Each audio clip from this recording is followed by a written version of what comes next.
Give you another 5 minutes.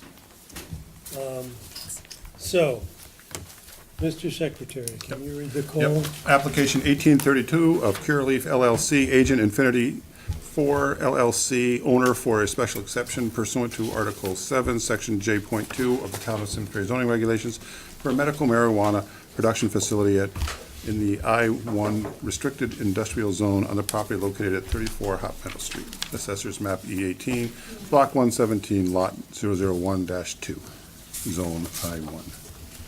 Okay, is there someone from the applicant who would, yes, Good evening.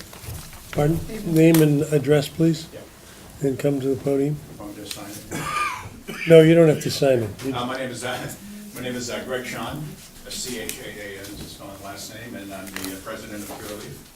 And here to talk about some plans we have for expanding our business. My address is 1201 Falls View Road in Manchester, Connecticut. Okay. Can you give us an overview? Sure. I have a copy of the site plan so everyone can see what we're proposing. Just to talk a little bit about Curaleaf, we've been operating in Simsbury for about 4 years now, and at 100 Grist Mill Road. And what we do in our business is we are one of 4 licensed growers, licensed by the state of Connecticut and regulated by the Department of Consumer Protection for the manufacturing of medical marijuana as medicine to be used by patients who are certified throughout the state by physicians. In our operation, what we do is we grow the plants and we process the plants. We harvest the plants and the flowers on the plants, and we take them and we use them. The flower gets sold for some forms of medicine. We also have a laboratory where we extract the oils, and the oils are sold in a form of medicine at different concentrations. And we also operate a kitchen where we bake, a commercial kitchen where we bake and make edibles. That the medicine's infused into those edibles and sold that way. There's 9 dispensaries in the state of Connecticut right now. We ship our medicine to them, and they dispense it. We don't do any dispensing. We only do manufacturing and processing of the flower in our operation, and that would, is what our license allows us to do, and what we would continue to do going forward in the new operation. The business has been growing. The medical marijuana, the medical cannabis, has been a lot of publicity lately as far as what's going on. Our business has been growing. We completed an expansion last year. We've added 14 jobs in the last year, and we now have 38 employees at our company. And the reason we're looking to move is because the facility that we're in right now just won't be big enough for us in probably a year to a year and a half's time. We're going to outgrow the facility. So we were looking at different options, and we looked all over the state for options for the business. And fortunately, we were able to identify a site right here in Simsbury, which is really great from a standpoint of keeping our team together, keeping the people in town, keeping the employment in the town, things like that. And that's the property at 34 Hot Meadow Street. And that's really what we're here to talk about tonight, is just to talk a little bit about what our plans would be for that business and what we would like to do there. I would say that once this next stage of growth takes place in the business, we're probably going to add, I would say, another 25 to 30 jobs over the next couple of years, which would put us up around, near 65 or 70 jobs. So, and we would be using at this site. There's 2 main buildings. This is the old CL&P EverSource property, and on this map, and you can see this is just the site plan, and we would be looking at about 15 acres of the site that we would be using as outlined by this red line. Within the buildings, we would be doing the different processes that I talked about earlier, growing the plants, processing. We would be, of course, a lot of what we do, everything that we do, requires very heavy regulation by the state of Connecticut. There's the program, the license is, as I said, one of 4, but it comes with a lot of regulatory controls, particularly around security, against diversion of product. We are regulated and inspected by the state of Connecticut Department of Consumer Protection. 1 to 2 times a year. There are very specific security protocols that we have to always carry forward to make sure that we're running the business. We account for, actually down to the 1/10 of a gram. Every month, we have to account for every 1/10 of a gram, which isn't a lot, of medicine that we produce. From the time that the plants are started until the medicine goes on one of our delivery trucks, we have excellent controls in place for that. So the plan would be to, there's the 2 main buildings representing about 50,000 square feet, and we would be building out, investing actually.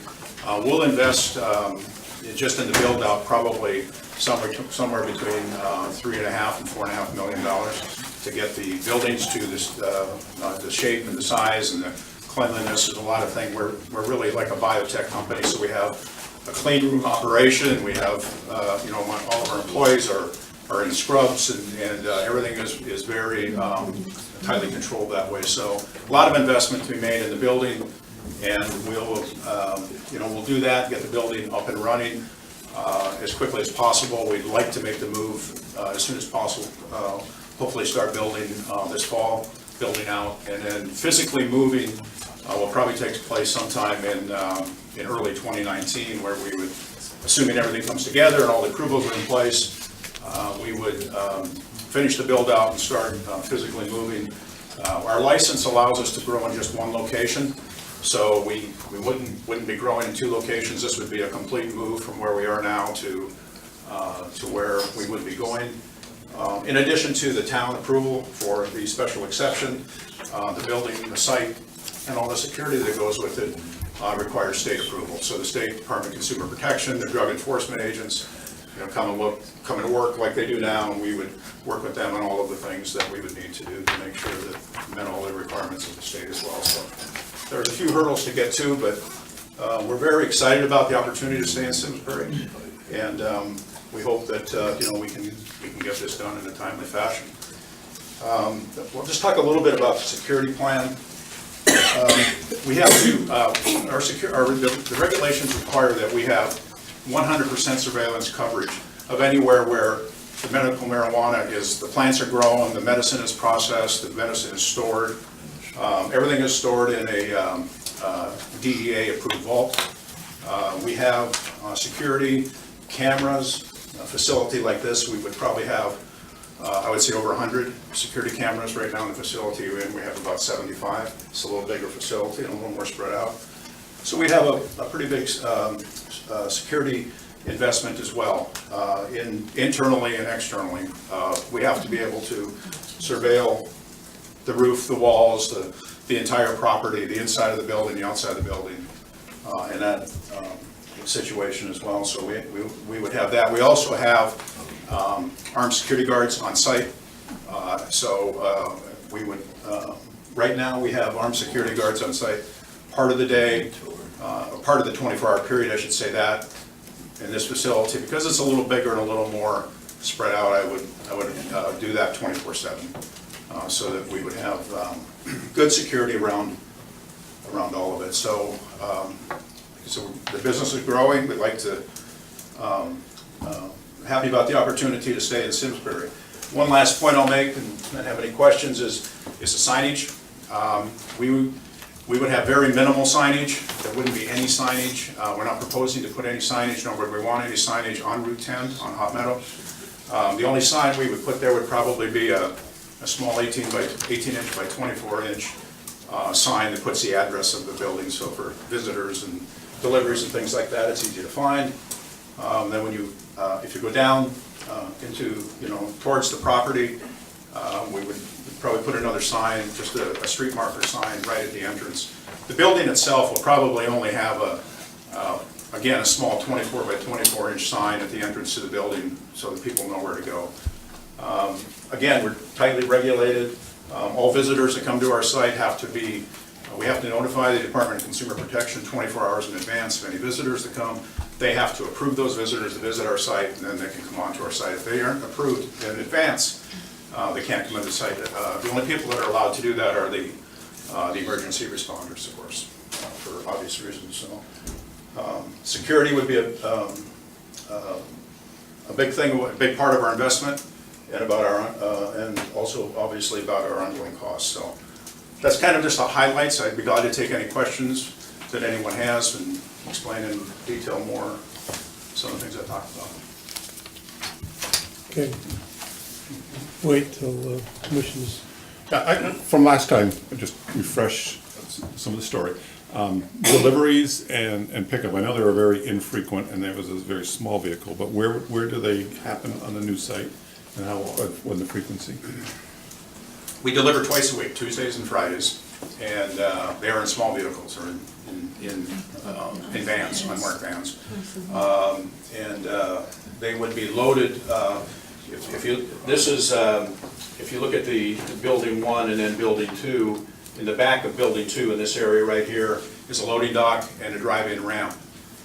What I would do, which would be an advantage to be in this building versus where we are, is I would bring my vehicle right in the building. I'll be able to shut the doors, lock the doors, and load in a secure area. Right now, I have to load out of a loading dock. It's secure, but this would be even more secure. So that would be our plan. Incoming deliveries, we might have one truck every couple of days. We're not a heavy user of materials and things like that, so that would be the plan there. Wasn't there some recycling of soil though, right? You have some input of soil and outtake of soil? Yeah, there is, where we are, in the site we are now, there is some soil that's brought in. That's one of the deliveries we get about every 2 weeks. All of the green waste, meaning the parts of the plant that don't have any medicinal value, are composted on site, and then they're distributed actually to a local farmer who puts them on his fields. In the new operation, though, we would be moving away from a soil-growing media, and we would be using a soil-less media. So we wouldn't be bringing soil in, we would be using a coconut cord is basically what it is. And where in the building, or you call it processing, but there must be some bakery of some sort, you said? Is that in? Yeah, on the maps that you have, which show the planogram of the So is that building, processing? There's, in a kind of a broad sense, my plan would be to, what's building 2 is identified on this site plan. In that building, I would do all of my growing and drying of the flower. So that would be really kind of its own operation. And then in building 1 is where we would do the laboratory oil extraction, the kitchen, where we do the baking and things like that. So was that in the dark blue? Yeah, on the map that you have is right.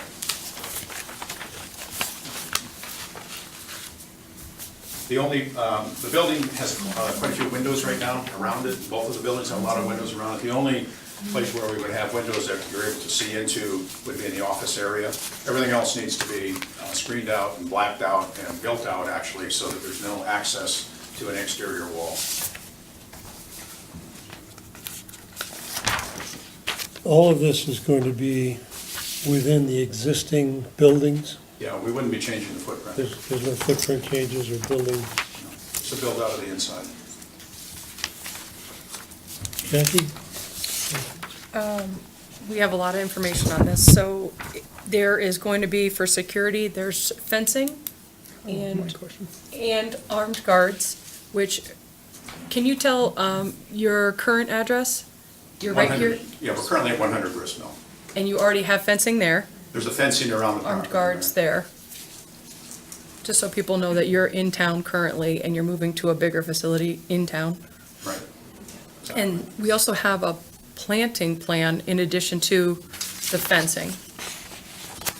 There's a lot of mature landscape on that property right now. We would certainly, we're very interested in keeping the property as screened as possible. So, looking at it earlier today, all of the mature landscape, I think, can stay, and it keeps it very well screened. One of the things we may have to do is right along the building, there's some undergrowth and things like that. We may actually have to remove that for security reasons, because we have to keep a 24-inch or 36-inch, I don't remember which, but a buffer between the building and the landscaping for security reasons. But beyond that, I think it's fairly well screened. And if there's other things that we need to do to make sure that we're just there, operating the business in a responsible way, we can do that. If I recall, on your current site, you also had some specific lighting requirements that you put around the perimeter. Are you gonna have to do any major modifications to the lighting Yeah. that's in place now? We won't have to do a lot of major modifications. The main parking lot on the, I guess, on the south side of the building is very well lit. There, and towards the back of the building, over in this area here, we'll have to mount some lights on the building so that we can provide security. Because we want to be able to, to run the cameras and get surveillance, you need to have adequate lights. So we'll have to do some, but I don't think we'll have to do anything that changes the architecture of the building or anything like that. Since it's a former Eversource building, there's a lot of power there, which is one of the things that's very attractive to us because we're a major power user, so we have options to do that. If I just follow up on that one, is there any opportunity for you to use solar power?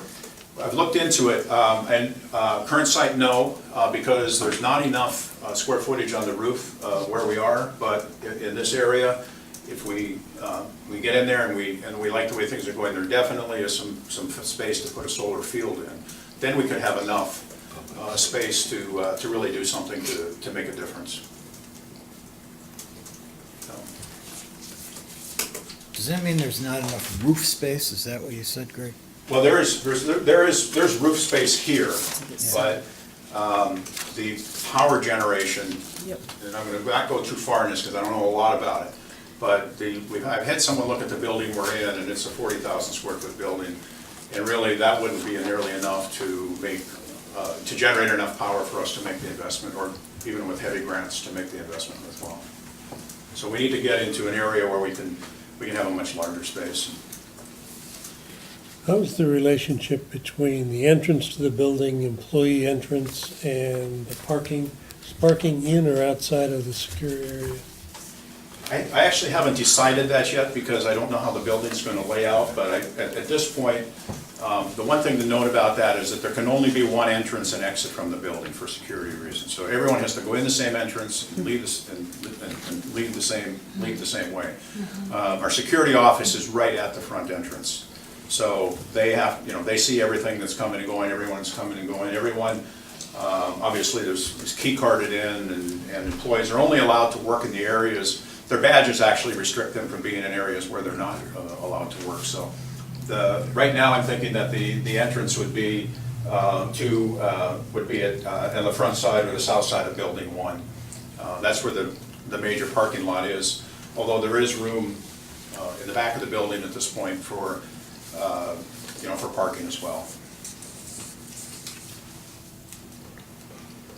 Just to repeat, what's the gross square footage in your current facility versus the gross square footage that you're trying to get into over here? About 41,000 square feet. Is what you have now?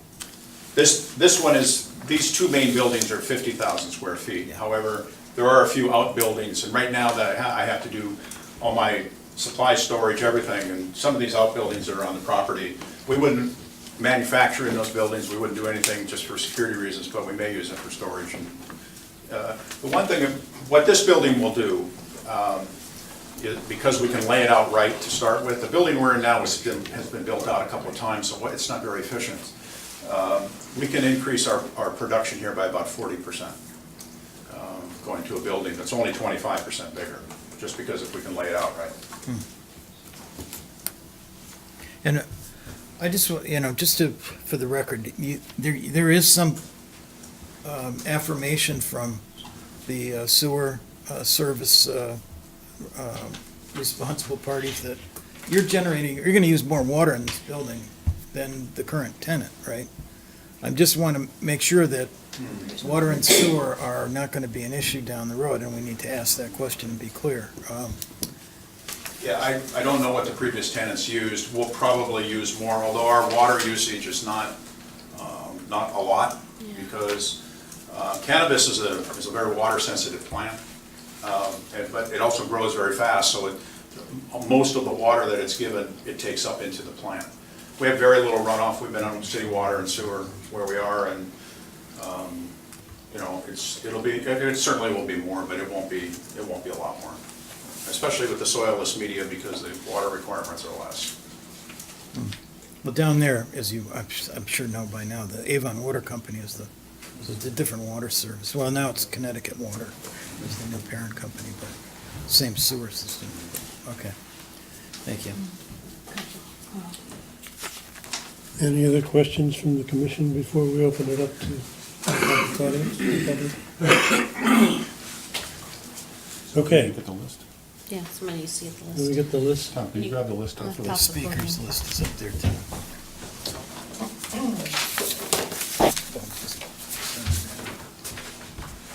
Thank you.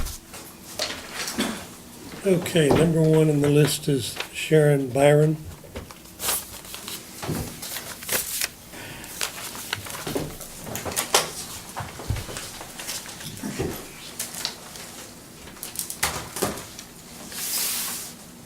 Oh, go to the microphone. I'm going to go to the microphone, using the graphics.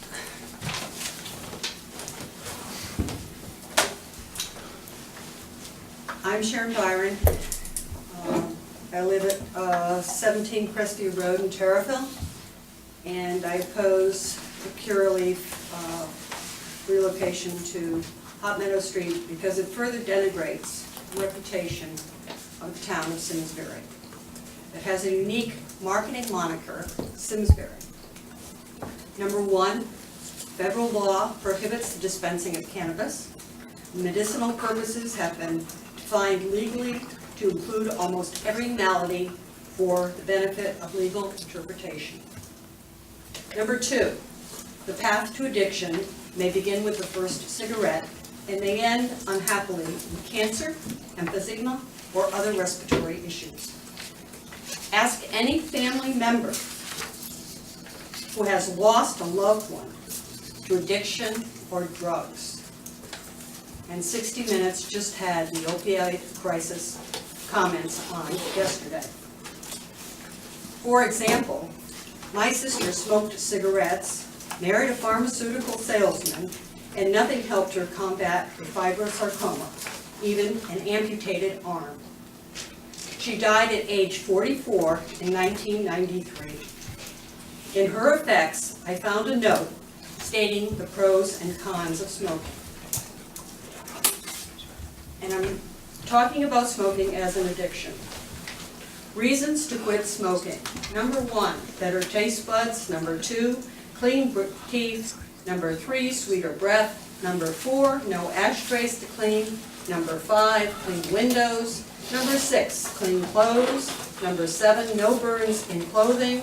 Number eight, better smelling house. Number nine, social acceptability.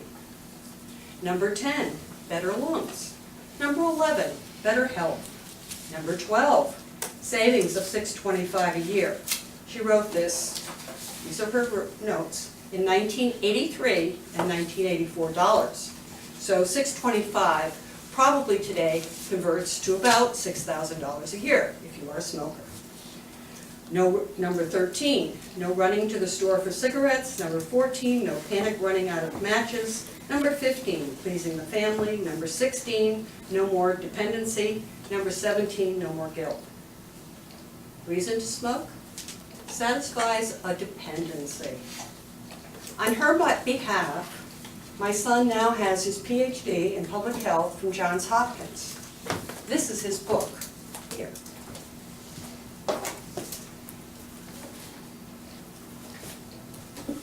On her behalf, he went to study the effects of smoking in Indonesia. Compliments of Bloomberg.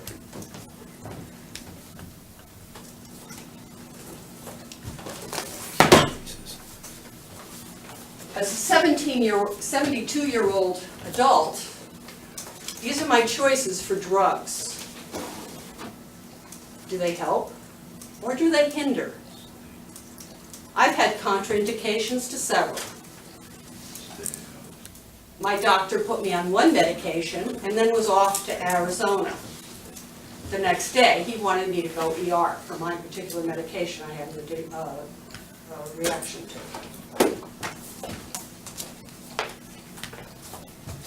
What does this cost my family? My sister's graduation from Harvard College University of Hartford, and Justin, getting his PhD at Hopkins. What does it cost me? It's cost me my family farm and our waterfront cottage, and my family is now distributed in Seattle, Colorado, North Carolina, recently in Maine, has moved to Boston. When I go to visit my children today, I look at what pot has done to those communities. So, I grew up in Simsbury that was known for apples and cider at Oracle Farms. My children grew up with our excellent school system, thank you very much. They had a choice of sports. We have golf courses although we want. We have a world-class ice rink, and we have a bike path that sorely needs replacement. The Simsbury really needed a dispensary on Main Street. We could have a world-class aquatic center like Avon, Colorado. Same demographics as Simsbury, Connecticut, prefab, built, and ready to do something on that property, which abuts our bike path. Thank you. Thank you. Next person is Nikki Cox.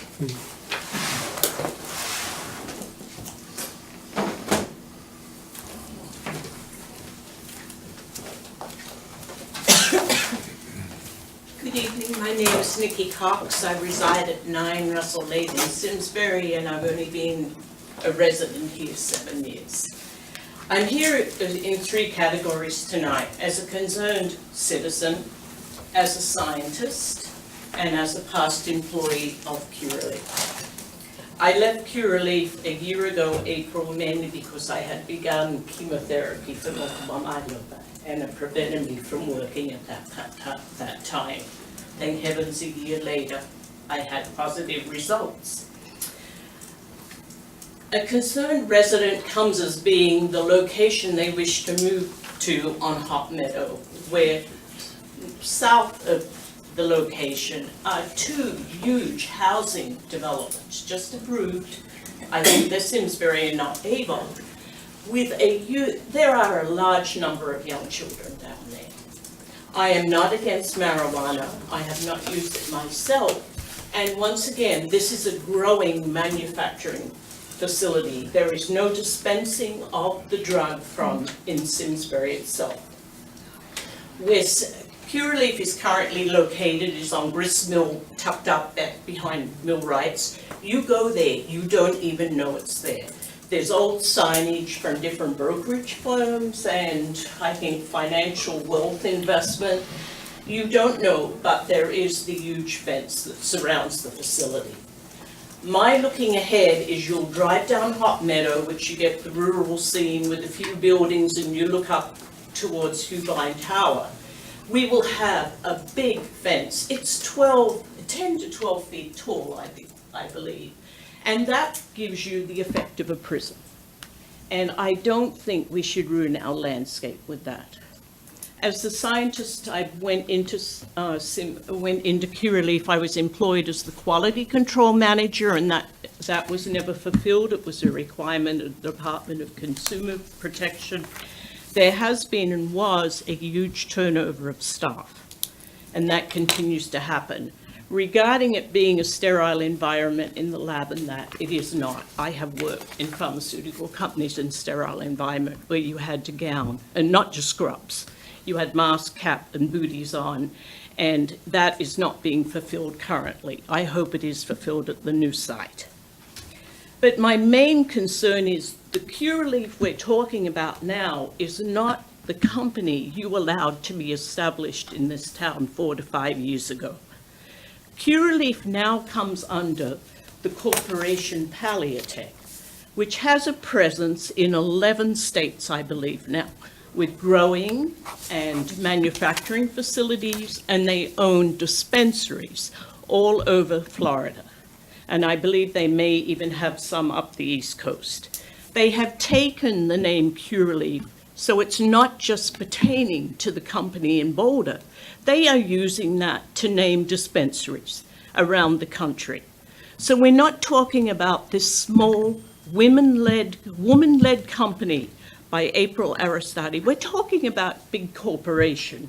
So before we open up our town to allowing this expansion in a very visible space near where there are many children, and the traffic will increase on Simsbury, on Hot Meadow, because particularly the beginning and end of the workday.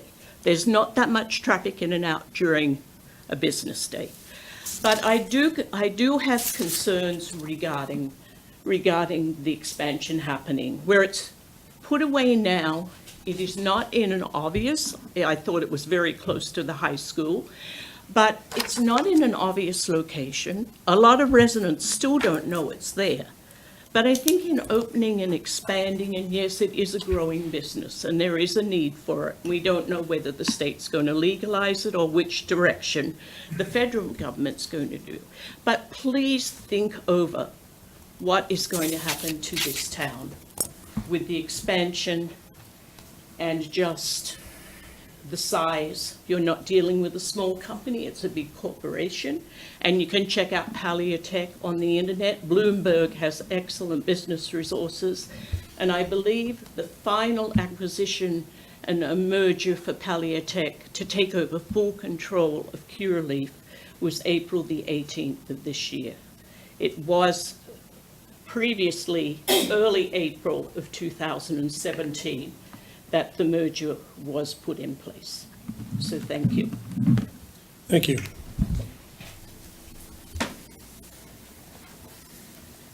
The next person on the list is Joan Coe.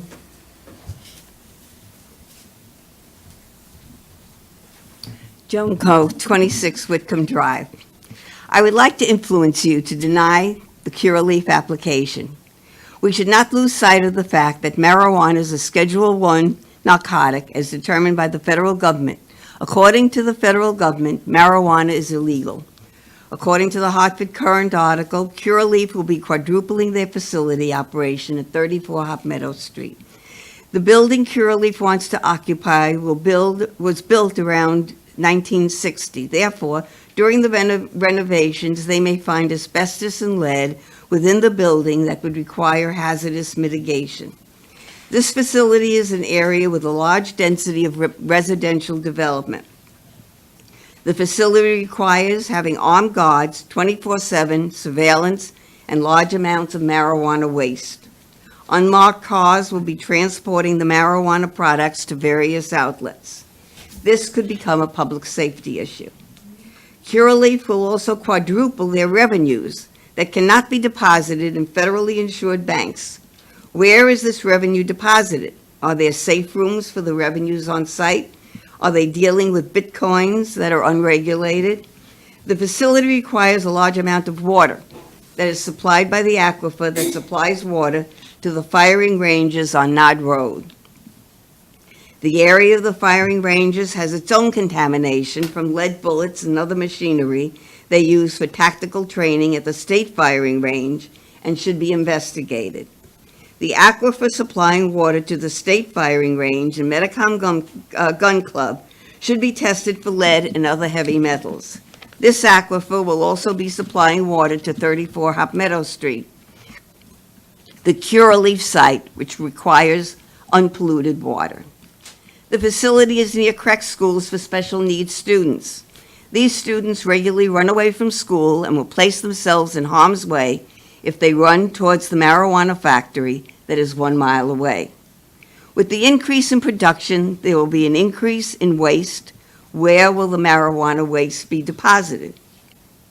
According to the DEP, 34 Hop Meadow Street, the Eversource facility is on their list of contaminated sites.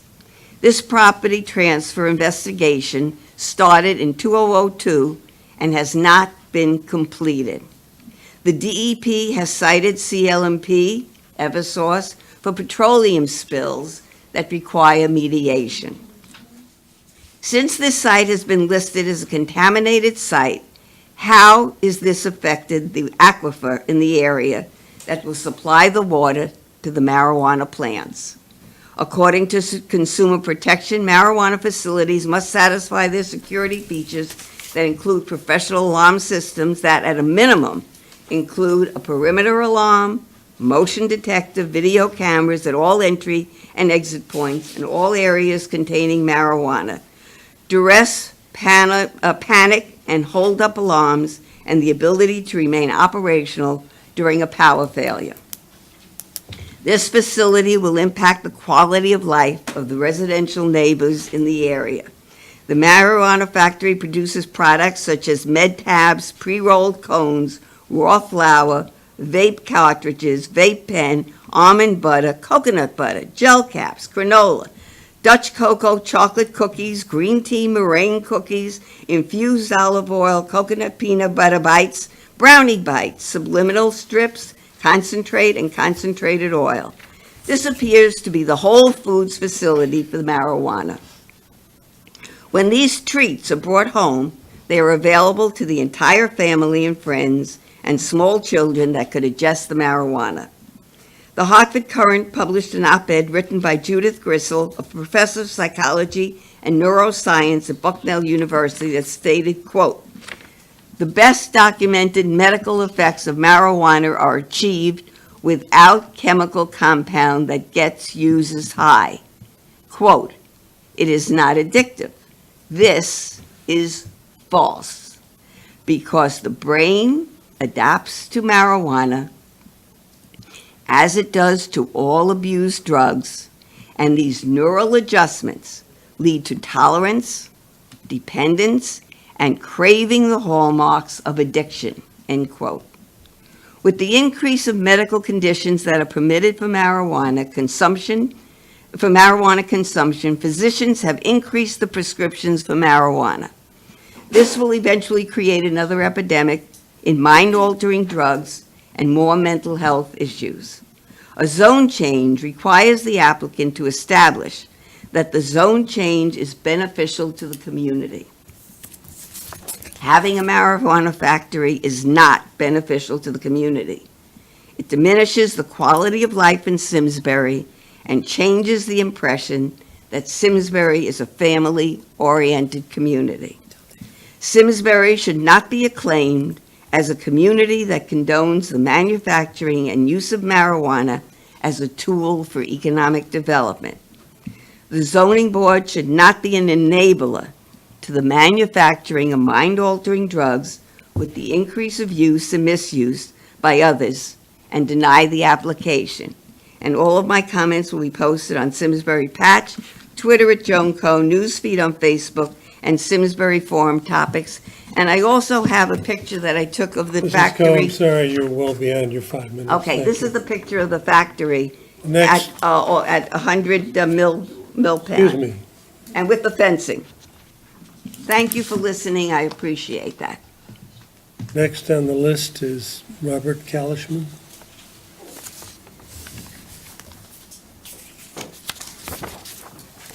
Thank you for allowing me to address the board. It's very kind of you. And I certainly hope that you haven't made up your mind already before you're going to listen to the people. Robert Kalishman, Simsbury. From the people that gave you dope. They were the same, the chairman and Robert Pomeroy, then the chairman, were the same people that had the hearing on the same group in the middle of the night during a snowstorm, and nobody could come out at it. And when we inquired of it, they told us, oh, they had the hearing. We had a board of selectmen that never looked into the decision before it was made. Mary Glassman never looked into what was being reviewed. There's a rumor that Mary Glassman's law firm, husband's law firm, was a representative for the dope people in West Haven. Now, you know, I listened to the thing and I listened to the security, Mr. Chairman, and I don't, you know, I know you're going to cut me off, but that's the personality between you and I. Leave it outside today. The thing is that I heard all the security that was presented, the fences and the windows and the cameras, and that's good. I was taught that locks are for honest people and fences are for honest people. This operation down is not for honest people. How are you going to keep out the crooks? When you have people that want to steal gold at Kennedy Airport with the cameras and the police and the FBI, they go in and they steal the gold.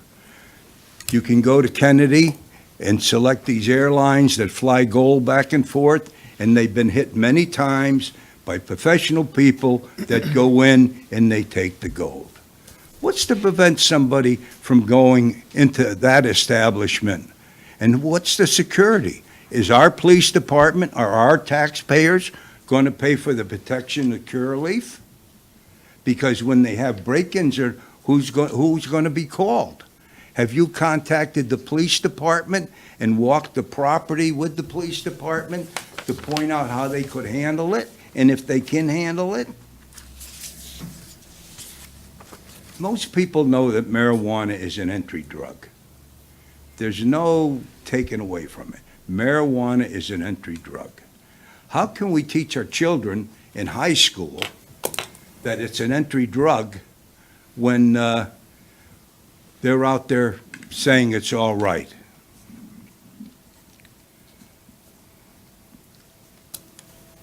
Now, in accolades to our Simsbury's finest, they've saved many lives with marijuana. What they do with the marijuana, that's the killer, is they mix the marijuana with phenol. And that's what kills them. And if it weren't for our finest, the Simsbury Police Department and that Narcon, we wouldn't have as many deaths as we have. We've had 2 or 3 deaths from overdoses in Simsbury already. Is that going to be Simsbury's legacy? The Constitution, the fellas that went out and fought at Bunker Hill are going to look down at us and say, oh, now they're in the marijuana business. Is that a badge of courage? I don't think it is. You know, I'm from the generation of Leary, and you are too, Mr. Chairman. Leary, the professor from the Berkeley University, that said marijuana was all right. It wouldn't hurt anybody. It's relaxing. And from when he said it to where we are now, is that where we want to be? Do we want to be like our sister Massachusetts and have a law that narrowly was defeated in our House of Representatives, where they wanted to come in and that's what they're preparing for. They want more marijuana. And what it is what you're going to do is what you're going to cause it. You're going to cause the, I wish you would stop looking at that clock, because you're taking my thoughts away. And I don't think I think you're being disingenuous. I know you're a political operative. I know how you operate, and it's not right. Give me the courtesy that I give you. I give you the right to go and be voted yes or no. So give me the same courtesy, Mr. Chairman. I know that you voted for this, and you should recluse yourself because you voted for it earlier, and you're the backer of it. Please Now- speak to the application. Okay, thank you.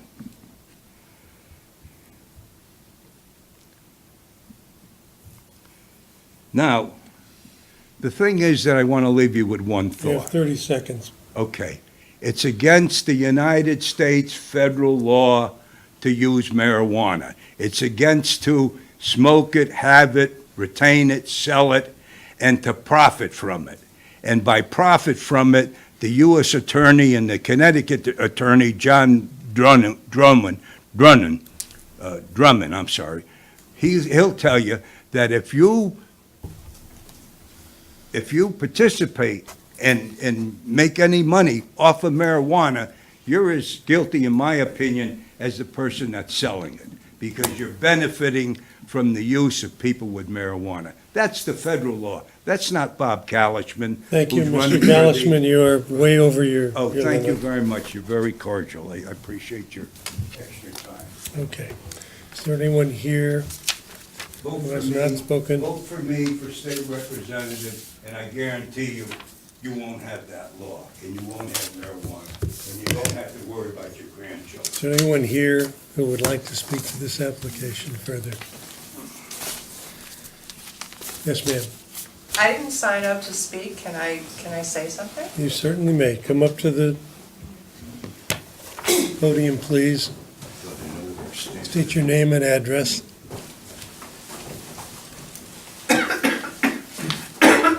Hello, my name is Carol Miller. I live at 16 Deer Park Road in Utah.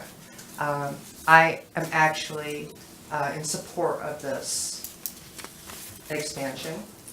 I know people who use medical marijuana, and it really does help them. They don't abuse it. They use it to relieve themselves of the pain that they are in, specifically MS and fibromyalgia. I've seen serious pain relief from using medical marijuana. But I just wanted to say that I'm in support, and that's pretty much all I wanted to say. Thank you. Thank you. Is there anyone else?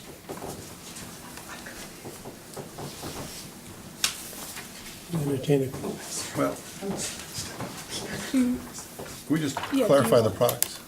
Okay. We can have the applicant just clarify the products. okay. Can we ask you to come back and clarify the products that will be served Sure. or manufactured? But what forms are your products? We market our products in three forms. One is the flower. First of all the medicine in cannabis comes from the flower. The rest of the plant has no value. So in the flower, we manufacture, in the plant, we manufacture it in the flower form, which is taking small parts of the bud, and that's sold to be smoked. And then we manufacture oil, and that oil is produced by taking the cannabis flower, grinding it, and then putting it through a high pressure and heat extraction process, which basically takes the wax out of the leaves, and then the wax is taken out to get the cannabis oil. And that oil is then put into vaping pens or something that might look like an e-cigarette or something like that.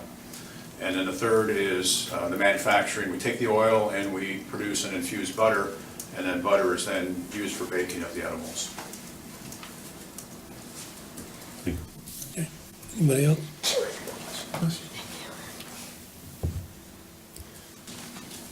Any more questions from the commission? Mr. Chairman, I make a motion that we close the public hearing on application 1832 of Pure Leaf LLC. I'll second it. Second by Mike Doyle. Discussion on that? All in favor? Aye. Opposed? Okay, the application, or the public hearing is closed. Okay, find my agenda.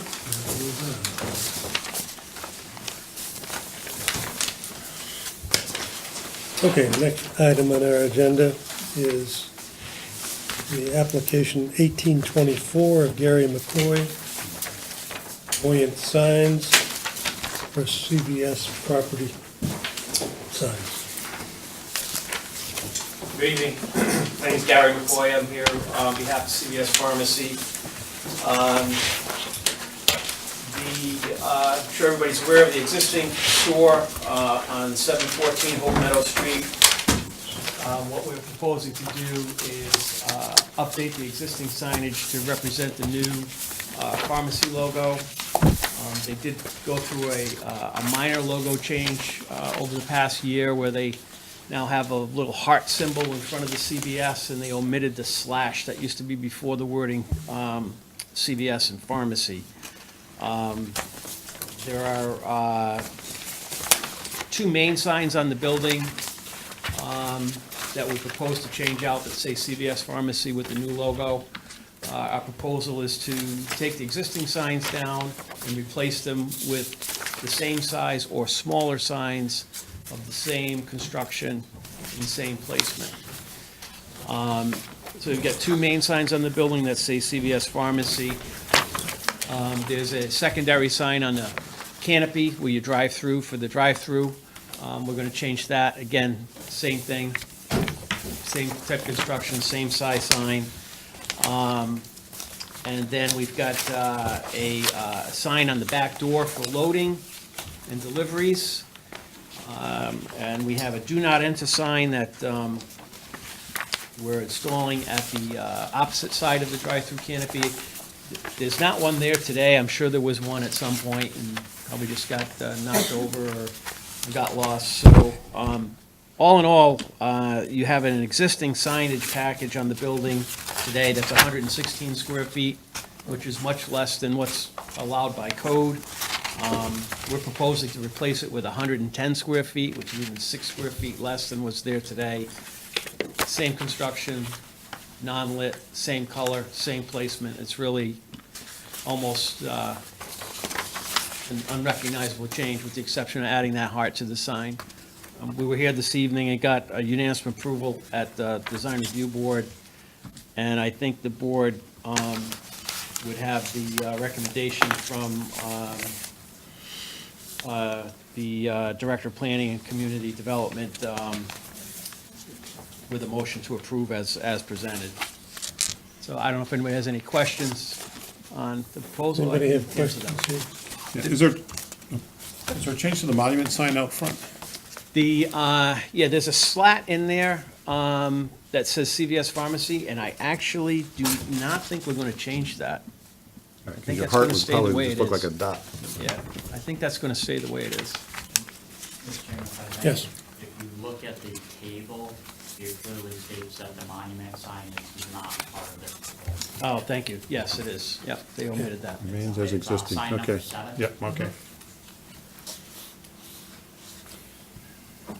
Questions for the applicant?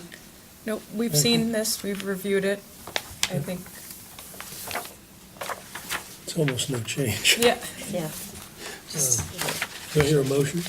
Well, wait a second. Forgot. I didn't- Do I understand that the count of the signs, I think I'm answering my question, presented in this table, the count of the new signs and the signs to be replaced, they're equal. There's no more signs emerging from this There's one more plan. sign. Well, with the exception of the do not enter sign that I mentioned, we're adding that, and there's a small plaque at the canopy, when you drive through the canopy, that just says it's full service. It's a 12 by 18 little, Does it have the logo on it? does not. Okay.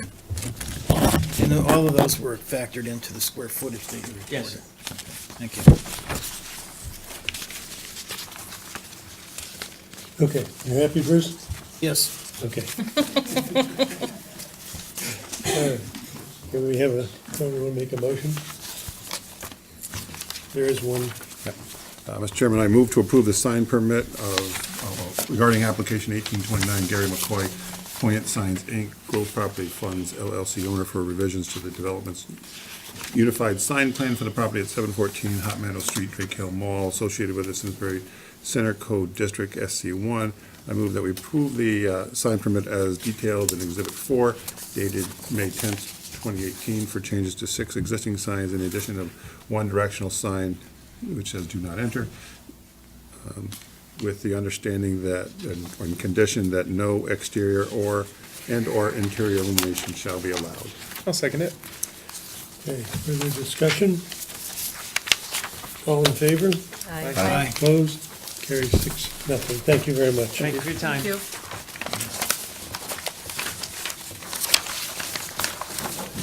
Okay, we have application 1831 of Alan and Jolene Kramer for special exception pursuant.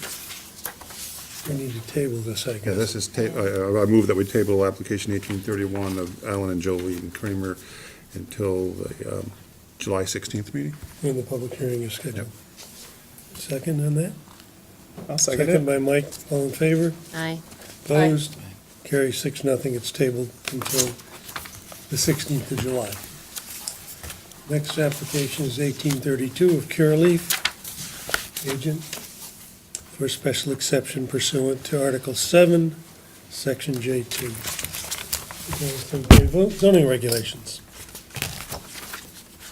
Comments from the commission on this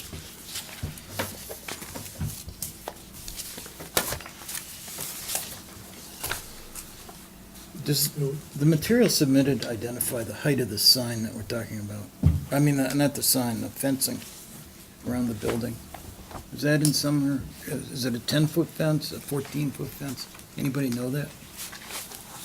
There is an existing fence on the property that is associated with the Eversource building, Not in the front.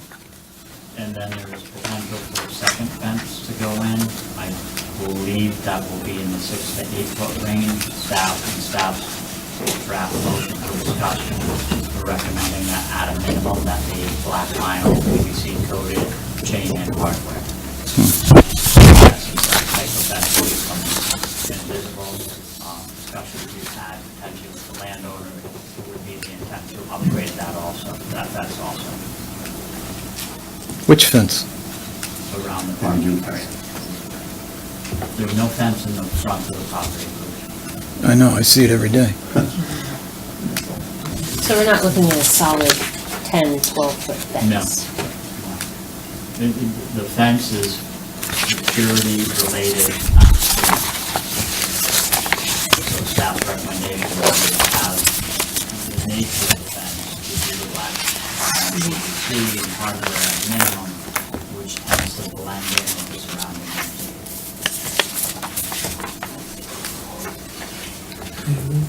Just, for those who have heard this, the 2015 request for the current location, did the police chief, was he consulted on that location for some input?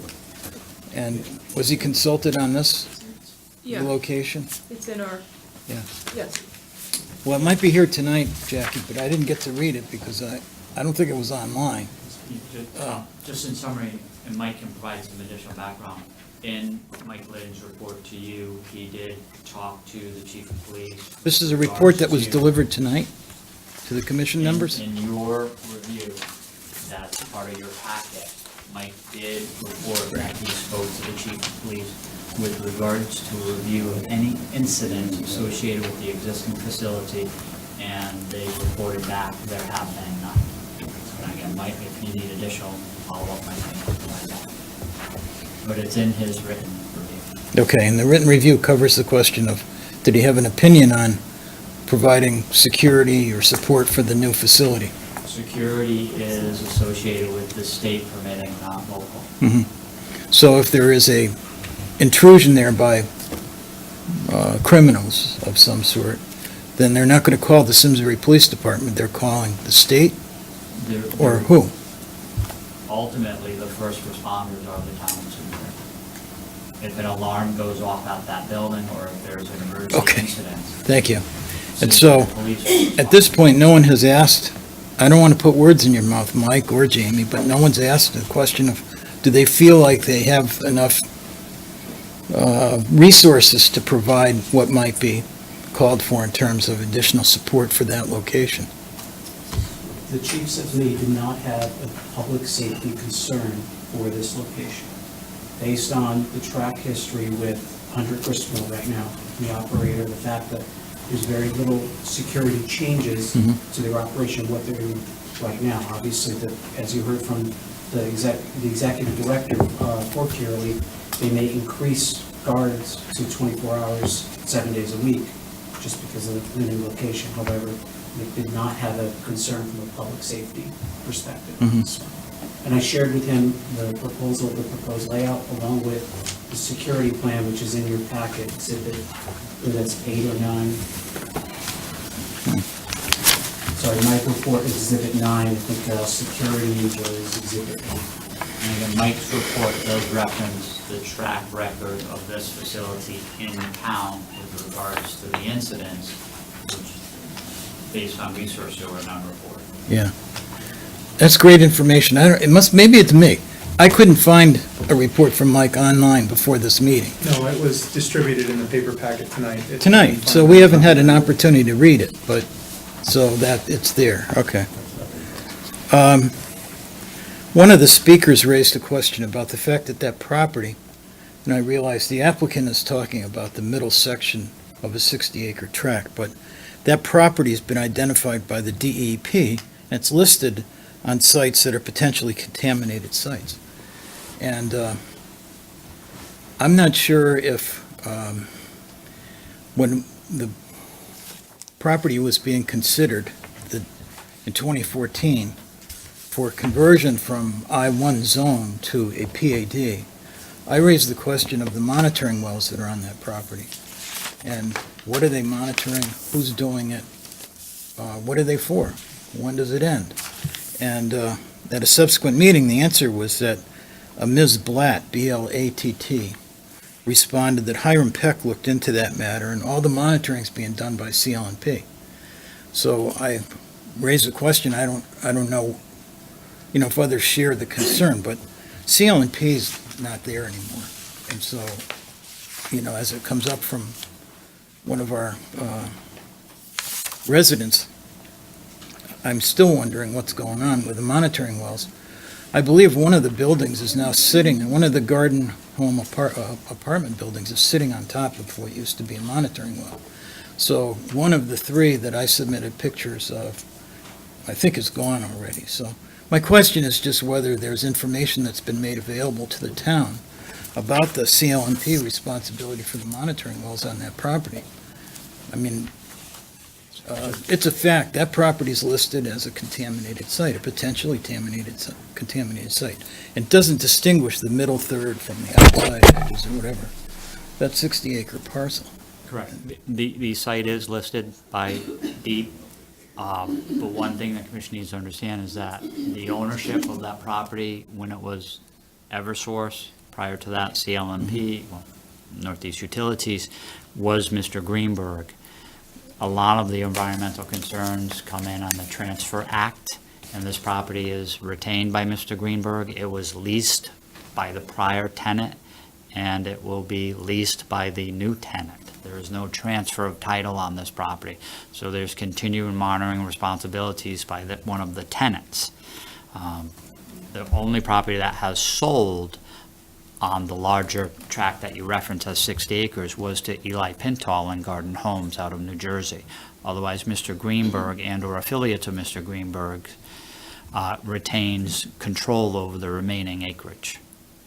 So there are responsibilities that still lie with Mr. Greenberg as well as his former tenant.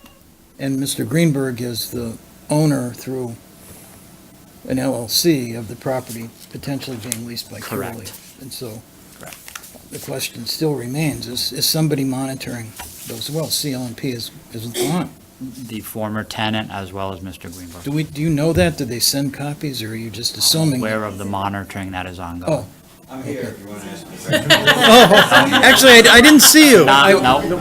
It's closed, you no, can't, no, no. you can't, Sorry. sorry. Well, thank you for coming. Mr. Yes. Greenberg. Yeah, right, yeah. Yeah, and I don't think that this pertains to the existing special exception. Well, Okay, Mr., as part of the application before you, you have a building. There are no proposed exterior changes to that building that would disturb the ground, although there was testimony this evening that there may be some plant material that needs to be removed for security reasons that we perhaps weren't aware of prior to that testimony this evening, that could be supplemented again with other landscaping if that need be the case. But we're not aware of any other ground disturbance associated with the change from Eversource to this potential manufacturing type of installation. so just a follow-up question. You are receiving reports? Copies of the reports? The property owner is. Okay. And just as a matter of, uniform understanding here, under the intent and purposes in our regulations for the zoning commission, the first one is to promote and protect the public health, safety, and welfare of the inhabitants of Simsbury. So I think it's very reasonable to ask the status of the monitoring wells that were not, in my mind, completely explained by Hiram looked into it in 2015. That wasn't totally satisfactory, but I think you've made a good effort, Jamie, to explain where we are on that. And it is what it is. Maybe we'll come back to that with a future application for something else down there. More comments, Jackie? I have some personal feelings about marijuana and medical marijuana, but, you know, I don't see anything in our zoning regulations that would preclude me from voting in the affirmative. Yeah, no, I looked at the zoning regs for the prerequisites for approval or disapproval of the overlying approval, and I think it meets the requirements there. Okay, and those are the need for the proposed, Yeah, that's Article 10, Section A3, and A through H. So, Donna? yeah. We have an empty building now. We have somebody willing to move into the building, who's already been here. So, Bruce? What's your feeling? I guess I'm not settled on what my feeling is, but let me just point out, for anyone who's not familiar with the criteria that are in our regulations, it's on page 83. And it starts with the need for the proposed use in the proposed location. And so when I think about the location, I think, just on that dimension, that where they are now is a great spot. It's back off the road, nobody sees the fencing, even their immediate neighbors don't know they're there, because there's no signage. And the location, I mean, this isn't like, we had another agenda item that's put off to the 16th. Somebody wants an accessory dwelling unit for the use of their in-laws and parents and stuff. And they want it in their house. Now, you can understand the need for the location in the house, because that's where they live.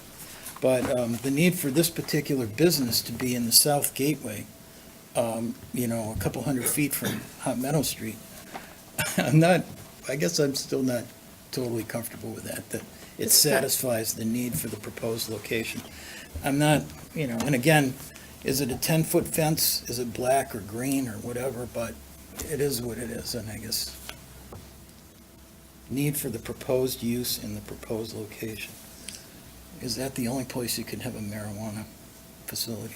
And I-1, so. In But it's an not I-1 on zone, one, and it's- we have an empty building It's a there. so PAD. let's- I mean, the Yeah. building's already there, and they're not I putting want- a sign up. So it's better than that, yeah. That's the need, I think, is that Yeah. you're taking an unused building and making it useful. And you're not So the putting need a is to billboard fill a up. building. Need is to To provide provide effective use of a property. I mean, we are charged with helping people improve the value of their properties.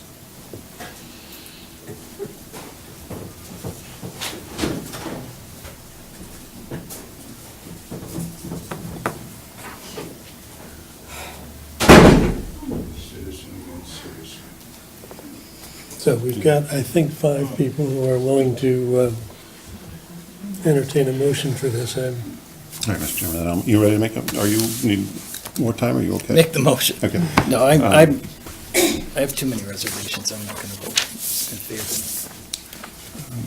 Mr. Chairman, I make a motion to approve application 1832 of Curaleaf LLC agent and Infinity 4 LLC owner for a special exception pursuant to Article 7, Section J.2 of the Town of Simsbury zoning regulations for a medical marijuana production facility in the I-1 restricted industrial zone on the property located at 34 Hot Meadow Street. This special exception approval is subject to the following conditions. 1, an administrative zoning permit is required for change in use.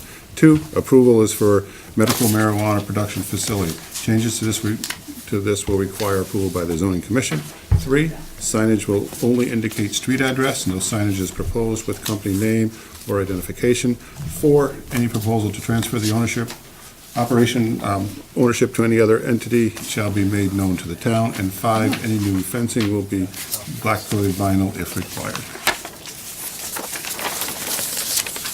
a second. Second by Donna. Further discussion. All in favor? Aye. Opposed? Passes I'm 6 to opposed. 5 to 1. Passes 5 to 1. Okay.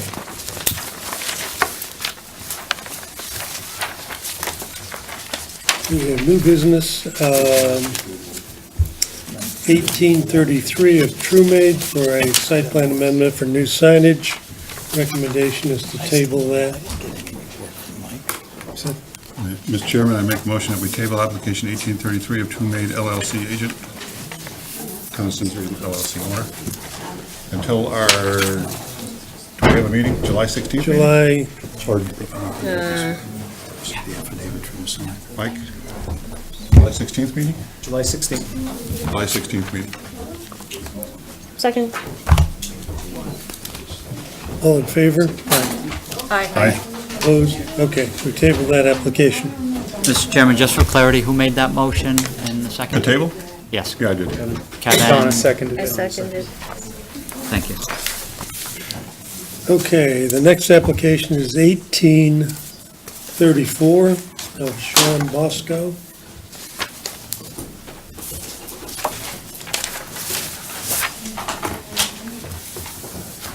Good evening.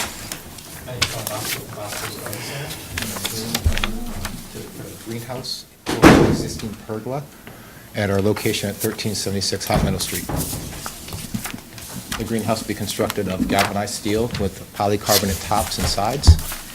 It would replace our existing pergola structure in about the same height and width of 24 by 30, and it would match the existing buildings.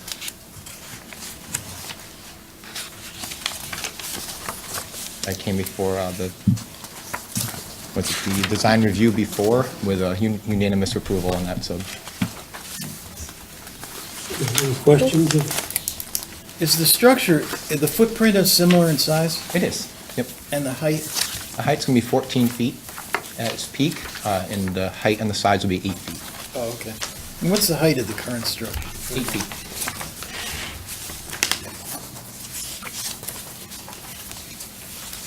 How long have you been there? 21 years this spring. Same pergola all that time? We had a change to it by 15 years ago. We put the new pergola up to replace the existing pergola. Is this one worn out? Excuse me? It's time for an upgrade. Okay. It looks nice. Thank you. Is that gonna be appropriate for use during the winter for sales, or it just? We're hoping to extend our seasons to be able to open earlier in the spring and stay open a little bit later during the Christmas season. Great. We'd still, probably won't do much of anything in the winter time as far as the greenhouse goes. It's not a, Reasonable. exactly. Looks like it would be a good fit there. It would. We're excited about it. And it runs to the street, to Route 10? It does, yes. Okay, I'm just confused by this picture, but okay. More comments? Questions? Didn't hear all my comments. How about, would you like to make a motion? Sure. We're at that point. Thank you so much. I'd like to make a motion to approve application 18-34 of Sean Bosco, agent for Holloway's Inc., owner for a site plan amendment for the construction of a greenhouse in the existing pergola footprint at Bosco's on the property located at 1376 Hot Meadow Street. The site plan amendment approval is subject to the following conditions. 1, an administrative zoning permit is required for the placement of the greenhouse. And 2, the zoning commission authorizes staff on behalf of them to approve minor modifications to the approved plans such as changes to grading and/or landscaping. Said requests for changes are to be made in writing and approved by the planning department staff prior to implementation in the field. I'll second it. Second by Thank you for Mike. Further discussion? All in favor? Aye. Opposed? 6-0, it carries. Thank you. Thank you. Thank you. Thank you, Jackie. Okay. Now we have a referral from the ZBA on a proposed use variance. And we have some recommendations from staff. We have to make a statement. Don't we set a public hearing? Yeah, we're just, No, they're having a public hearing.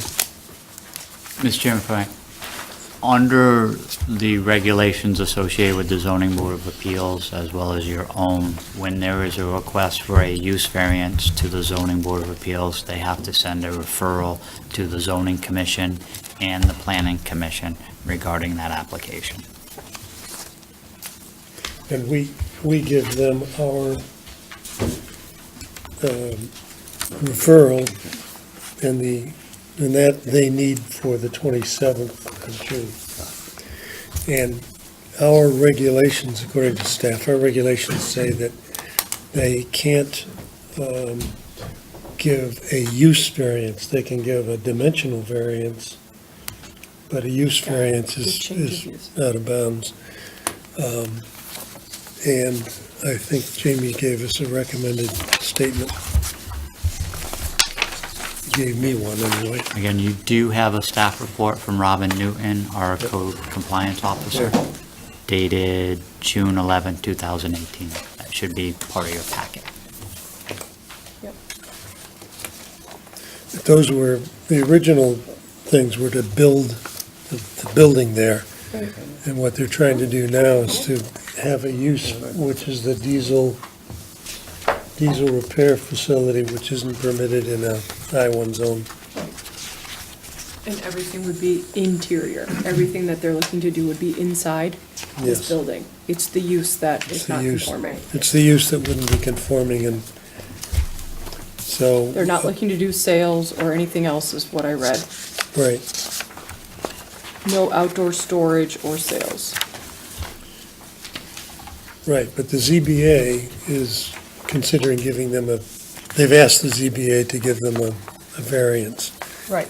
And our recommendation should be to the ZBA that they can't do that by our regs. That's my reading of the recommendation from staff. And the text amendment option would have been. Yes. That would change that would be the proper way to change it. Right. So they're requesting a change from I-1 to B2 for the parcel with building system. No, just in clarification, the zoning board of appeals someone can apply to the zoning board of appeals to vary the regulations. Basically, a request to not follow those regulations.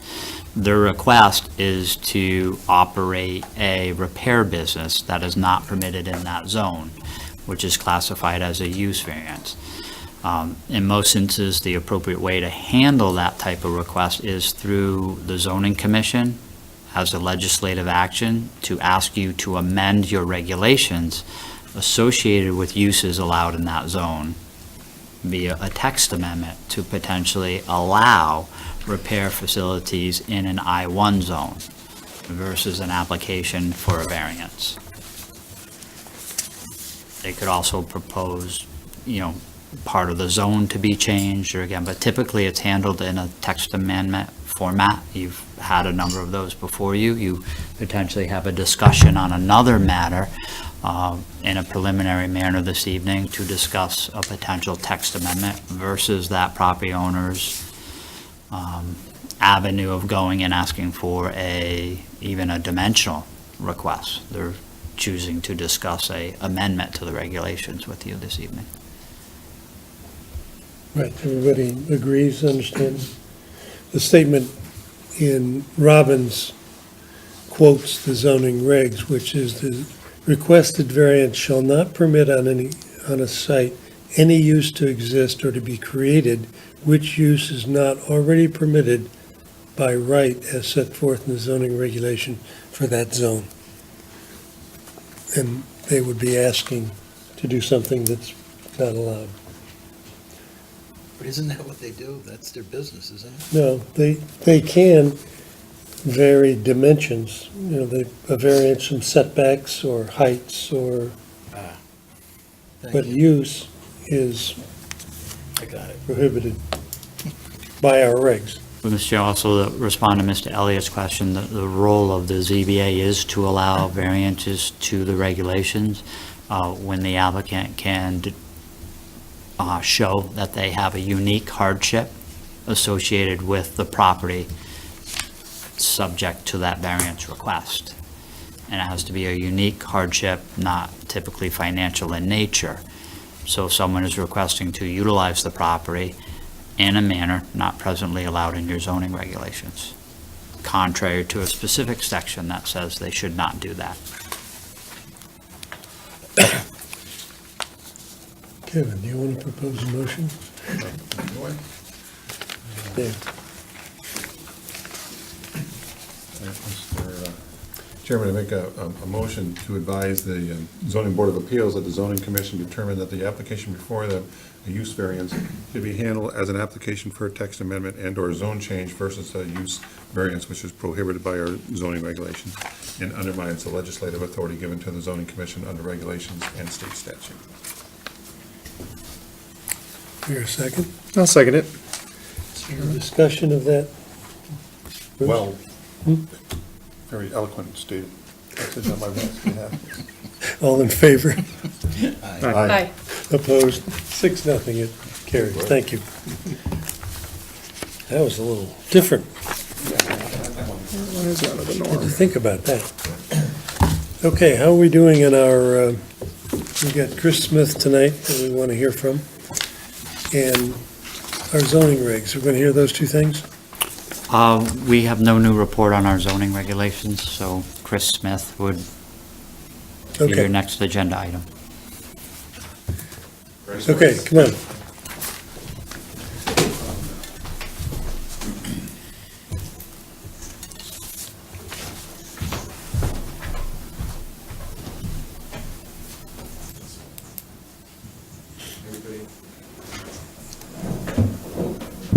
Good evening, Mr. Chairman, members of the commission, Mr. Rabbit, Mr. Glidden. For the record, my name is Chris Smith, and I am a land use attorney and a partner at Shipman & Goodwin.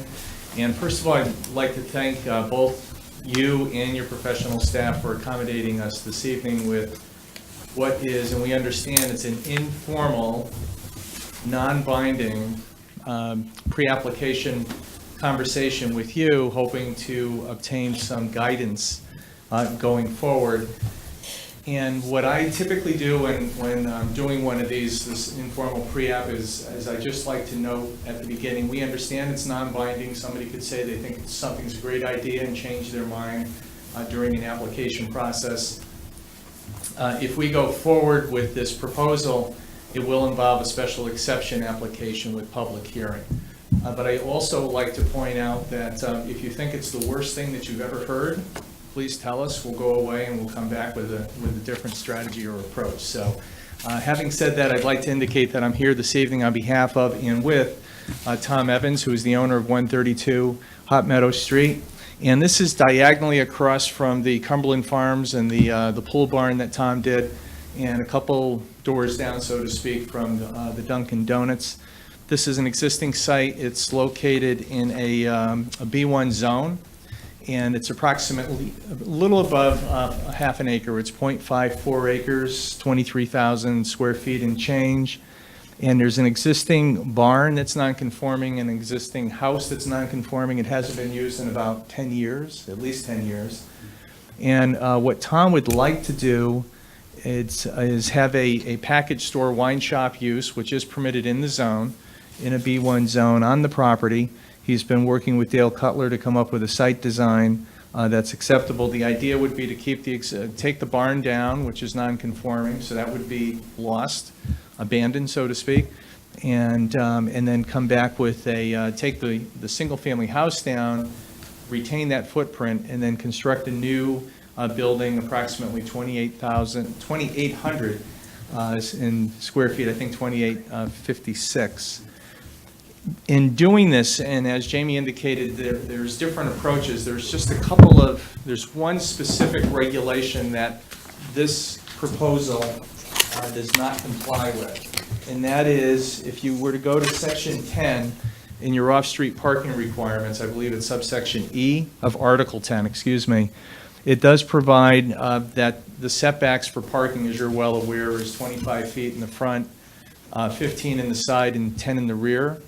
However, that regulation, subsection 3, I believe, provides that when a business property abuts, or when the property abuts a residential zone property, you have to have, I believe it's 25, 20 per side, and then 40, I think, in the back is what's the requirement.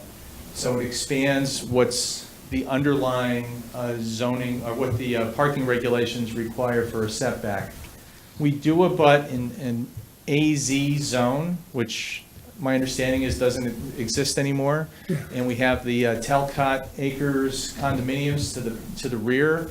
And this long access way, whatever you want to call it, roadway, driveway, does abut Tom's property, and it's zoned residential. So that would mean we have to have a 25-foot side yard setback for the parking and the driveway is what we're talking about, not the building.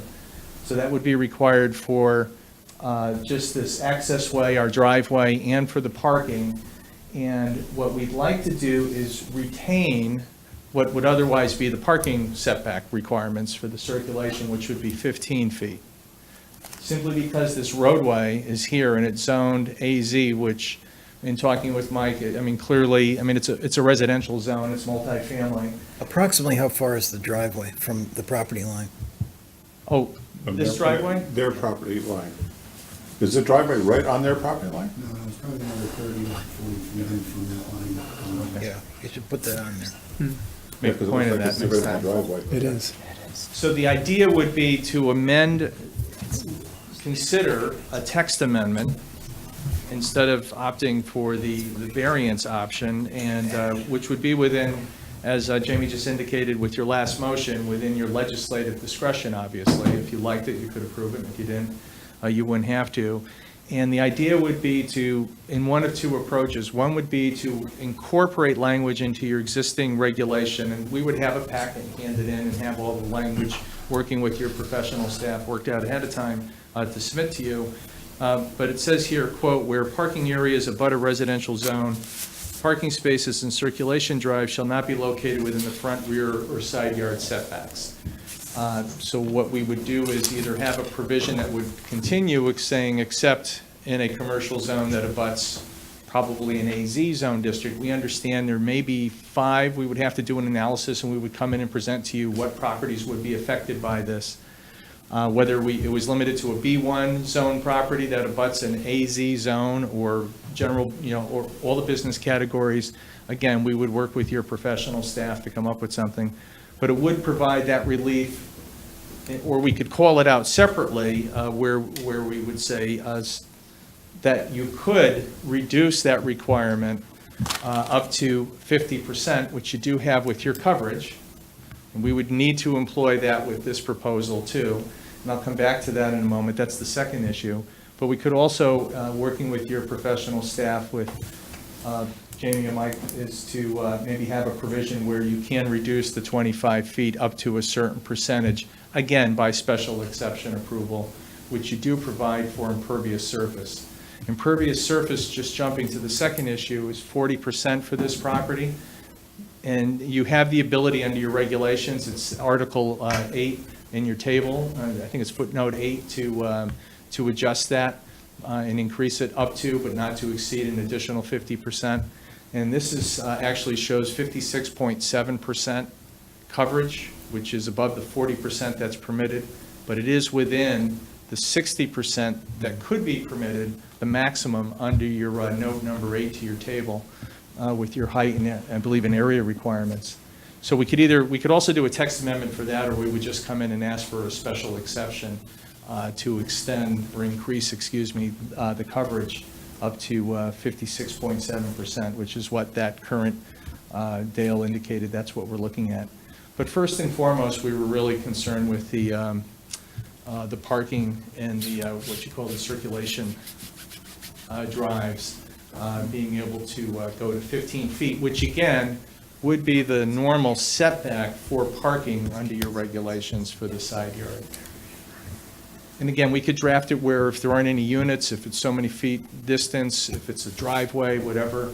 I know that I understand you don't like to call out certain properties, but that is one way that we could reduce the impacts. But again, we would look at how many properties this could possibly affect based on the fact that this is B1 and that you have limited number of AZ zone properties that, and you don't even have that zone anymore. So it would just apply to those types of situations, and possibly along arterial streets such as, Hot Meadow Street. We could limit it to that too, which my guess is that's where the AZ zone properties are anyway, so. Can I interrupt you while you're Oh, there? absolutely. To ask for your feedback, what you've seen and the best way to have this proposal go? There, again, Attorney Smith has laid out kind of a course of action. There's a few recent cases that maybe tie the hands of a commission that simply say a setback can be reduced by 50% if an applicant adds significant additional landscaping. Right. There's a case that says it's a little subjective in nature, so I think the challenge for this applicant would be, future applicant would be to make that less subjective, that if a setback is reduced by special exception, that a solid landscaped hedge or visual barrier is installed, so it's not subjective in nature. You went from 20 feet to 15 feet, and by doing so, you applied a very quantitative item Sure. to allow that reduction. So under appeal, someone could say you were subjective. Well, you applied a code that required the developer to putting a fence and add 8 street trees versus 8 street trees or something arbitrary. And again, I think that the Varillo case is going to make it challenging with regards to, not, I think it's Varillo. Mackenzie, sorry, Mackenzie is going to make, Varillo's the ZBA case. That's why you're here. right. It's the ZBA. But the Mackenzie case kind of says you have to be careful, and it was a fast food restaurant, who a commission exactly had a regulation that said you can reduce landscaping where the commission sees fit Right. and certain criteria is met. I think we have, the challenge is making that criteria quantitative versus just subjective. And it's difficult in Simsbury, because if you had a landscape code that says you had to plant a street tree 40 feet on center, Right. it'd be very easy to say you have to plant a street tree 20 feet on center. Right. Simsbury doesn't have a landscape code. So our landscape code's subjective to begin with. But I'm sure Attorney Smith has the talent, as well as your staff, to work with them on eliminating some of the subjective nature and making it more quantitative to say, if it's 20 feet and you're doing a reduction, Right. the applicant, by special exception, is eligible for it if they add a visual barrier equivalent to a 4-foot hedge or a 3-foot tall stone wall with a 4-foot screening fence, and make it quantitative versus subjective. And that case somewhat ties our hands to have to do that. That's the Mackenzie case. With Mr. Rabbit, Mr. Glidden, you, I don't want to take anything away from your counsel, but you really don't need legal counsel. You're all set right here. In all seriousness, that would have to be the approach. But again, for this evening, it's really, is that something that you would be open to, knowing that you're not committed to it, if we were to, again, work with with Mr. Rabbit and Mr. Glidden and come up with something to put in front of you for your consideration. But that's how that would be. We might include the coverage, or maybe just, because we're going to need special exception anyways, just ask for the increase with the coverage through the special exception process if you like the use, because again, the use is going to be subject to special exception review and approval. But first and foremost, that was just what Mr. Rabbit indicated, and the Commissioner, that's kind of what we're looking at for a little feedback tonight, so. That's the required number of spots? It's Wow. Seems like a over lot. parts. Yeah, Seems it does, like a lot of it does spots. seem like a lot. Yep. Which is why I was asking, because I knew they had Yeah, no. if the- gone yeah, through that's part of right. this. Well, That's a lot of parking. We're, it is. to the rest of the commission, we've been looking at Ariel, and, I mean, this is right next to the Avon Barber, right next to Dunkin' Donuts. It is in a nice area, especially for the Tucket Acres. It seems like it would fit in that for what we can see today. Well, let me, Yes, sir. I'm sure that you know that the next liquor store is only half a mile down, it's just over the town line in Avon. So I'm curious about whether a building has, I mean, there's no layout of the, I mean, just see the perimeter of it, but is something like that easily suitable for some other purpose. The intent to build it, anything I build, I always make sure that, the Live Every Day was originally built for a restaurant, when I built that next to Dunkin' Donuts. I couldn't think of the name of the, Tom yeah, owns the yellow Dunkin' building. Donuts I and know. Yellow and the Cumberland Farms and the pool Yeah, I barns. just bought another piece north of the barn, so I'm not going anywhere. Oh. I just, I'm building the building as a retail building, but right now, I'm gonna open up the package store myself and run it with a family member, so. If it works, it's great. If it doesn't, it'll be a retail building, but it'll be a beautiful building. It looks like a building. Commercial for this barn. Two by fours old. Mike made me take that down. The leaning barn. I still got the footprint down there on the ground. So the barn is gone, right? You mentioned I was trying to remember the footprints. The footprints there, but the barn's gone. Barn's gone. Not abandoned, it's not there anymore. I was trying to say that, but I didn't try to go with, originally I'd gone with in front of this board a long time ago with two buildings there, and I'm coming back with a new proposal. I think that I'm pulling it away from pulling this away from the sidelines. Well, I recall when, I used to go into, there's an age thing here, but Louis' package store was on the side of Ritson's building. There's always been a package store down. Louis, the fire. Went into Louis' package store and somebody would come out of the grocery store and come in, But when Ritson wanted to do his building, there were several people from Talcott Acres who came to speak against it. And I know your situation is different and this building is different, but it might be something to consider previewing for some of the people at Talcott Acres, because they might come over and support this, and that would be a good thing too. You still have the regulation issues, that's a hurdle, but if they came along, because you have the distance to that roadway, but I think there's the elevation of the land. The grades would be changed. Yeah. We had the grade to change because of the drainage. Yeah. We looked at, it had already been looked at previous with the engineers and I already spent on land engineering the last time, so I'm doing it again, so.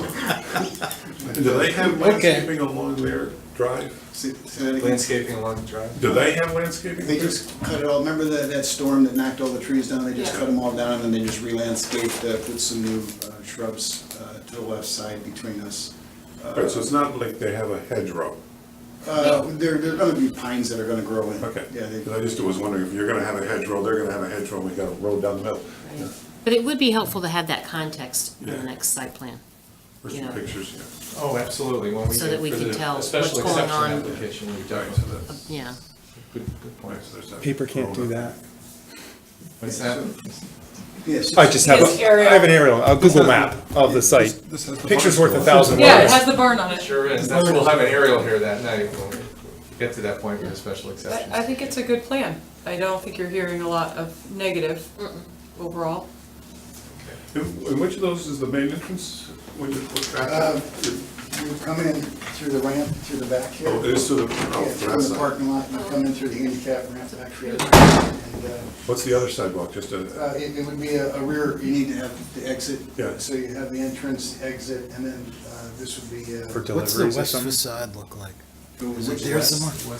Oh, yeah, I can't see it. There's elevation. That's that's the, the road? Yeah. that's the side facing Talcott Acres, and then the front would be a federal colonial. I'm trying to do kind of a Sturbridge Village, the buildings down there deal, my instructions to him are to make it look kind of historical. That's what the Live Every Day building looks like, a post, even when you go inside, it's all post, it's got the, and then the barn, we tried to make that look, and then the one north of the barn's gonna be the same, so it's kind of look at Really? village. Well, you have a regular regarding being close to churches for That's, liquor stores. No separation distance in your regulations. We don't have it? The state has it. So we don't have it between schools? Hold on. Before I, we went through it. I believe you do not. sorry, we do. There's 1,000. There's 1,000 feet. Hold on. No, that's relocate. Yeah, that was with the permit. You can relocate an existing license to a new location, provided it's within 1,000 feet, without a special exception. No separation distance from school, places of worship, schools, etc. Well, Shabbat's across We the can always- street, right? It will be very convenient. No, I was just wondering, a lot of towns do have a regular. Yeah. Yeah, they do, trust me. They started the road, the zoning girl pulled up the regs when I was down there. Robin? Yeah. Zoning girl. No, Mr. Gray is correct. Most municipalities do have very distinct separating distances from schools and churches and even other package stores or liquor stores. At the gas station, we had a distance thing, didn't we? At the synagogue, yeah. Yes, when we did the gas station, the pool barn across the street. We had to deal with whether there was a place of worship within a certain distance of it. Care about for gas, but not for alcohol. Or for medicinal marijuana, but that's. Yeah. Mr. Chairman, just to clarify one of the items, if the landowner moved forward and worked with staff, you would want staff to work with them on some type of quantifiable type of landscaping plan, or that was not subjective in nature, but was in addition to what would be considered the norm to allow that intrusion into the existing setback? Or are you okay in certain scenarios that a normal landscape plan is okay, given its setting? I don't know how we can decide that without more specifics. Did we make something in North Simsbury exception? Did we do a text amendment there? Dunkin' Donuts. We did it for Dunkin' Donuts. Business to business. Business to business, Okay, with so an it was increase the in two landscaping. zones, and then this would be Right. The Very snafu similar to that. apartment zone. similar, Yeah. so similar. but- Yeah, again, you did do that for Dunkin' Donuts, increase in landscaping there. We had overstory canopy shade trees as well as understory proposed there. And again, to support their text amendment, they had fairly well vetted site plans, not necessarily engineered, but graphically representative of what the text amendment would look like. I know I can ask you this afterward, but I'll just, is it something, is the commission open and you open to a simultaneous text amendment with the special exception application? Doing both at the same time, and then the text amendment's there, and then you have the special exception, if Mr. Evans were to invest the time with the engineering and all in that to do that? What it's difficult to have a text amendment running on the same clock as a site plan, because you can't evaluate a site plan on a regulation that doesn't exist. So I would perhaps shy away from that. You did do that with workforce housing. You actually approved a workforce housing application prior to the effective date of the workforce housing landing the zone. We're very efficient. Everybody's a little. But it was efficient.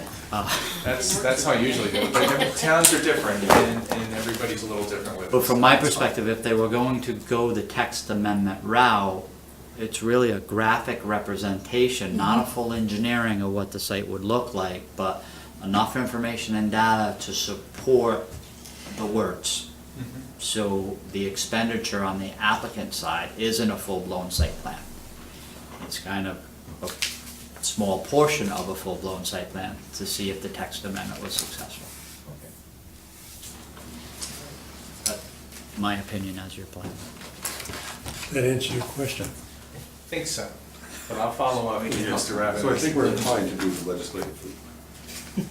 I just thought I would ask, that's all. I wasn't sure, like I said, and you don't like to ask a question.